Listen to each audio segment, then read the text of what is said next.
powered by tennis. Yep. You guys know why there's tennis balls in there? Here.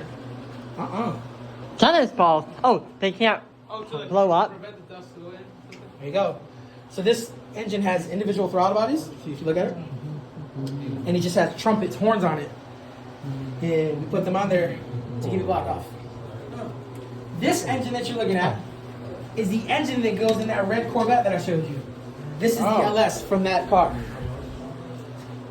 I think it's a 427-inch LSX iron block. It's got all of our nifty stuff on it. Like Guess what? I found one of your gears. There you go. Yeah, this is a radius tube gear. And then we have, it's our radius tube stuff is 1-inch ID diameter with an 8-inch keyway. That's the keyway for, we use yes, 8-inch. So that's where those gears come from. And then this. Does that mesh with that? No, this is, remember I told you there's two different types of gears? Yep. So this is a square cut gear. You see how it's nice and flat? Yep. This is a round cut gear. This is radius tooth. This is Gilmer. Yep. This would be the driven. This is the drive. So it has a little 3-bolt pattern. But why is that always driv and drive? Because if you see that usually, for us, that means that it's usually going like a vacuum pump or something like that, or dry sump pump. This will go on the dry side. This is the driven side, because the driven side is usually done by what we call a mandrel or a crank arbor.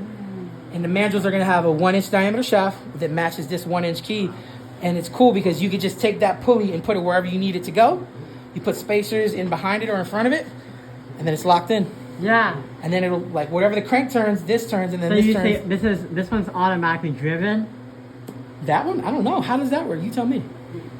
So with our Vex stuff, we have a motor, and it's usually this, but those are, like, we have sprocket gears, but those are usually, we have to use this, then we use sprockets. Gotcha. Using a compound gear train. So is that the drive gear? Yes. Okay, cool.